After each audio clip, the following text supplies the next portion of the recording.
There could be no witnesses. So they gave me a choice.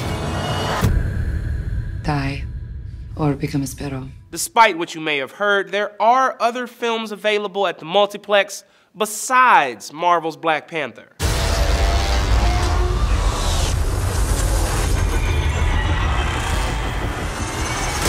But nobody says you have to go see them.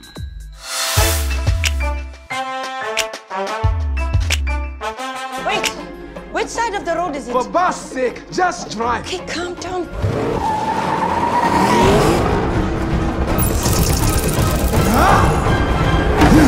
Taking the #1 spot this week and continuing its world box office domination is Black Panther, bringing in a phenomenal $65 million in its third week out.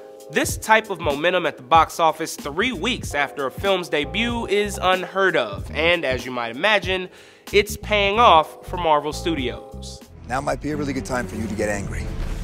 That's my secret, Captain. I'm always angry.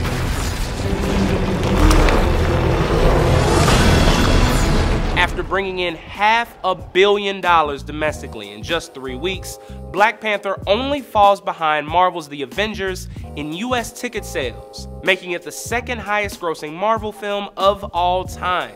This weekend also nudges Black Panther into the top 10 highest grossing domestic films of all time. And for those of you keeping count at home, that means the good folks at Walt Disney are responsible for 6 of the top 10 highest grossing films ever. It's always a good time to work for the mouse.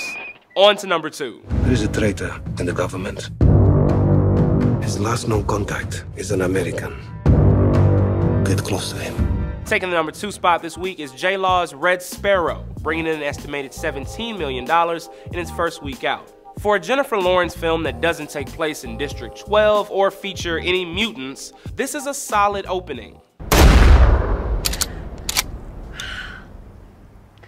My name's Joy, by the way.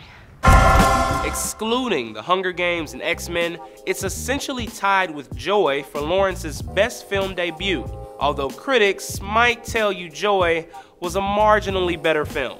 This movie sucks. This movie sucks. If we buried the lead, this is a terrible film. With the 51% on the tomato meter, saying this film sucks might be a little harsh. But it's safe to say she won't be tripping up the Academy steps for Red Sparrow in 2019. And with that, on to #3.